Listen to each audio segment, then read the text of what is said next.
Hello YouTube.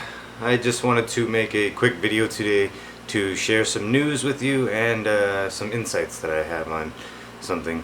There's an interesting article that came out today that I was forwarded from the Anti-Racist Canada blog, which I've talked about before on this channel, which was started by a man named Phillips, who I feel has smeared me on his blog before and who I've reached out to and tried to clarify things with, but he won't respond anymore since his private identity became public, which I've talked about on this channel before. So he's in this article today, and it seems that he's stepping away from the Anti-Racist Canada blog that he himself started in 2007.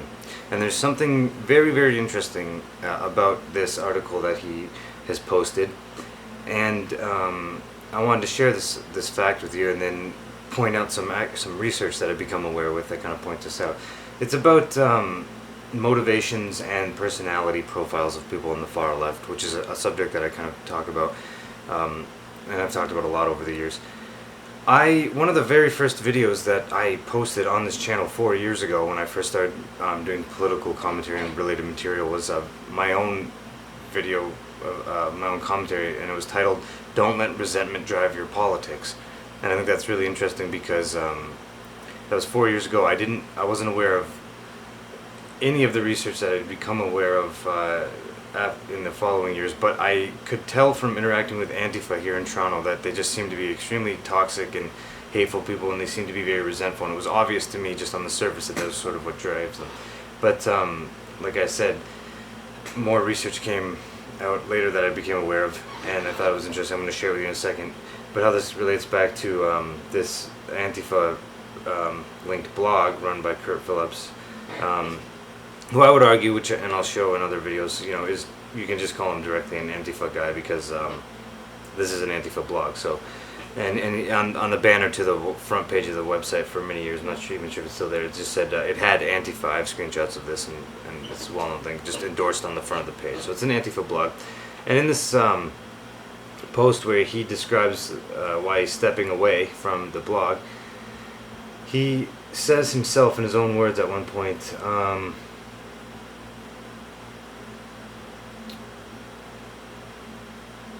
he talks about having depression and a couple other things. I'm just looking for it for a second here.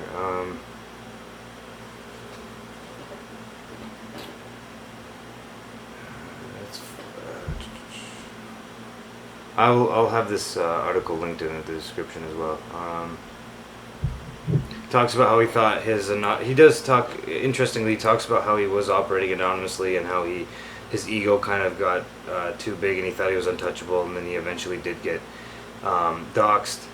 And by the way, I've always had a policy on this channel, in a video posted years ago explaining why I don't believe in doxing, why I don't dox, because I think it's scummy and dishonorable. So I don't think that I have no problem with.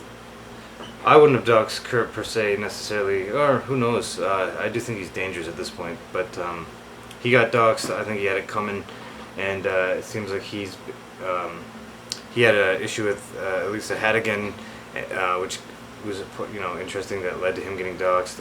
Clearly, I always assumed that he was a miserable person. He says here, even the strongest block of granite will weather after a time, and that happened to me. My sleep became erratic and fitful, and the only dreams I could remember were nightmares. I would fall into months-long depressions. Relationships were negatively affected. I couldn't find the joy in things and experiences that I had before. I still believed the work was necessary, but I had become bitter and resented the sacrifices I felt I had made. I began to chafe at even mild and even deserved criticism. I was totally burnt out and tried to push ahead anyways. This all really started in late 2014, 6 years ago, and continued to November 2016, as can be seen in the steep drop-off in articles written. With the uptick in far-right extremism on the rise during the 2016 presidential race in the United States, which was also seeping up into Canada, I decided to stick it out until Donald Trump's inevitable defeat, which I thought would spell the end of what would be an intense but relatively short-lived form of fascism known as Trumpism. Then I would step away knowing that I had left it all on the field, so to speak. And then the article goes on. But I just wanted to draw attention to this because, his own words, he is talking about how he suffers from bouts of depression that go for months at a time, how he is, in his own words, resentful of sacrifices that he feels he's made. And we know that his personal life and love life have been not good over the years, just from what came out in the affidavit in which he was doxxed and some of the behind the scenes stuff. So this is all very interesting to me because it kind of confirms what I had already speculated on, which was that somebody acting like this and being a part of Antifa, sort of by profile, you can tell is an unhappy person, a bitter person, someone driven by resentment and envy. Just kind of makes sense to me, even just looking at him as a person. And when you look at the typical Antifa people, they all have a look, they all have a style to them, which would make you think, yeah, these people very bitter and probably resentful. So like I was saying, a couple things I wanted to draw attention to this are the fact that I've been just reading up on watching documentaries about the Spanish Civil War lately, and I came across this, which I thought was interesting, and I made a note here. During the Spanish Civil War, Franco commissioned his chief psychologist, Antonio Vallejo Najera, to study the personality of communists from the Republic and the International Brigades. Antonio's work represents one of the few documented cases of scientific research aimed at classifying political dissidents within the framework of biopsychological pathologies. He did not consider communists as mentally ill people, but as subjects who had innately inferior and degenerative psychological characteristics. These prisoners were categorized by degenerative temperaments, mediocre intelligence, and innately revolutionary political stances. In certain political environments, they will turn into vigorous defenders of the most indefensible persuasions. He found that social resentment, frustrated aspirations, and envy were at the root of Marxism, which were typical attributes of the followers of anti-fascism and other left-wing ideologies. These traits are enhanced in female prisoners. That is a quote from a documentary that I found on a BitChute channel that I think is pretty interesting, that I think people should check out, called Love, Life, and Anarchy. Some very interesting content there, definitely worth checking out. Anyway, that piece of information I thought was really interesting because it's even back then, people on the right were trying to, recognize this phenomenon and trying to understand it. And although that research today might not be scientifically credible, I think it's interesting to note this historical point on the record where there's an attempt at understanding what's going on with these types of personalities, and that my intuitions and what seemed obvious to me in 2016 seems to have been confirmed by some of these bigger Antifa names themselves, talking about resentment driving their motive and stuff like that, and going right back to the Spanish Civil War, recognizing this pattern of sort of resentment and anger and stuff being at the core of this ideology. And then in another video on the same channel, this point was made, which is, there's one scientific study I found that I think this is based on. It's limited, but it does support this claim that I also found on the Love, Life, and Anarchy channel that I wanted to share with you. I came across this years ago, made a note of it, and now I'm bringing it up again. On one of his videos, the content creator says, "The left and right divide is not purely based on nationalism, culture, or environment, but is based in biology as well, as different brain structures correlate with different political alignments.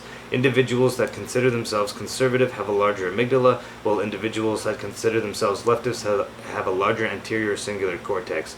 These lobes of the brain process decision-making, emotional reactions, reward anticipation, and impulse control."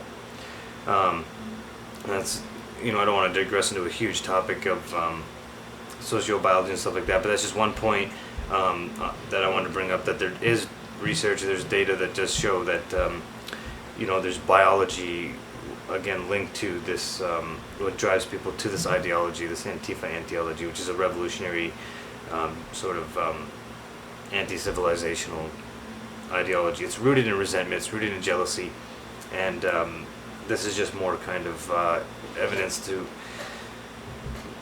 support this message that I've been sharing with people. So on that note, this kind of wraps up this video. I want to keep it under 10 minutes, but I want to say that the best ways to not be to be against Antifa is to just live a good life, because these people, they live in their own hell, and they're always focused on the negative, and they want to bring everyone down. To be the opposite of what Antifa are is, you should be just developing yourself working on your physical fitness, getting strong, getting smarter, and not basing your politics on resentment, and just working hard to better yourself. This is a better existential way of being, and that's my own personal commentary on the issue. So there's some news for today and some insights I wanted to share with you guys. So let me know what you think in the comments, and thanks for watching this video. I appreciate it. Take care, guys.